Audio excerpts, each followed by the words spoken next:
ರೀಸೆಂಟಾಗಿ ನಮ್ಮ ಮನೇಲೊಂದು ಮದುವೆ ಆಗಿತ್ತು. ಅದಕ್ಕೆ ನನ್ನ ದಿಡ್ಡಿ ಅಂತ ಮಾಡಿದ್ರು. ಅಂತಂದ್ರೆ ನೆಕ್ಸ್ಟ್ ಮದುವೆ ಆಗ್ಲಿಕ್ಕಿರೋರ್ನ ದಿಡ್ಡಿಯಾಗಿ ಮಾಡ್ತಾರೆ. ನನಗಂತೂ ತುಂಬಾ ಖುಷಿ ಆಯಿತು. ನಾನು ಕೂಡ ಸಿಕ್ಕಾಪಟ್ಟೆ ಗಡ್ಜಲ್ಲಿ ರೆಡಿ ಆದೆ.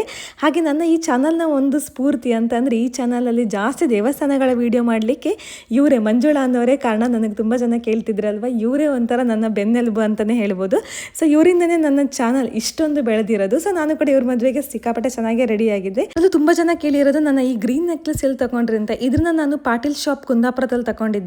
ಅದನ್ನ ಬಿಟ್ಟರೆ ಆಲ್ಮೋಸ್ಟ್ ಎಲ್ಲ ಜಾಸ್ತಿ ಗೋಲ್ಡನ್ನೇ ಯೂಸ್ ಮಾಡಿದ್ದೀನಿ. ಅದರ ಜೊತೆಗೆ ಇಲ್ಲಿ ಹುಟ್ಟಿರುವಂಥ ಸೀರೆ ಜಯಲಕ್ಷ್ಮಿಯಲ್ಲಿ ಪರ್ಚೇಸ್ ಮಾಡಿರೋದು. ಇದ್ರ ನಿಖರವಾದ ಬೆಲೆನ ಕಮೆಂಟ್ ಮಾಡಿ.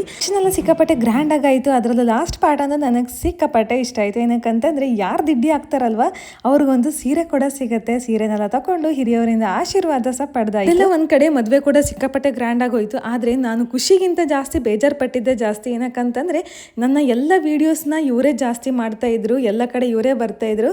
ಸಡನ್ ಆಗಿ ಇವ್ರು ಮದುವೆ ಆಗಿ ಹೋದಾಗ ನನಗೊಂಥರ ಕೈ ಕಟ್ಟಾಗ್ದಾಗ ಆಯಿತು. ಈ ವಿಡಿಯೋ ಏನಕ್ಕೆ ಮಾಡ್ತಿದ್ದೀನಿ ಅಂತಂದರೆ ಈ ಥರ ಯಾರಾದರೂ ಒಬ್ಬರು ನಿಮ್ಮ ಲೈಫಲ್ಲಿದ್ದರೆ ಅಥವಾ ನಿಮ್ಮ ಫ್ಯಾಮಿಲಿಯಲ್ಲಿದ್ದರೆ ನೀವು ಝೀರೋಯಿಂದ ಯಾವ ಲೆವೆಲಿಗೆ ಬೇಕಾದರೆ ಸಕ್ಸಸ್ಗೆ ಹೋಗ್ಬೋದು. ಹಾಗೆ ನಿಮ್ಮ ಲೈಫಲ್ಲಿ ಯಾರಾದರೂ ಈ ಥರ ಒಂದು ಸಪೋರ್ಟರ್ ಇದ್ದರೆ ಅವರಿಗೆ ಈ ವಿಡಿಯೋನ ಟ್ಯಾಗ್ ಮಾಡಿ ಥ್ಯಾಂಕ್ಸ್ ಹೇಳಿ ಅಥವಾ ಅವರನ್ನು ಮೆನ್ಷನ್ ಮಾಡಿ. ಹಾಗೆ ಇಂಥದ್ದು ಇಂಟ್ರೆಸ್ಟಿಂಗ್ ವಿಷಯಗೋಸ್ಕರ ನನ್ನ ಚಾನಲ್ನ ತಪ್ಪದೆ ಫಾಲೋ ಮಾಡಿ, ಆದಷ್ಟು ಲೈಕ್ ಮಾಡಿ, ಶೇರ್ ಮಾಡಿ. Thank you.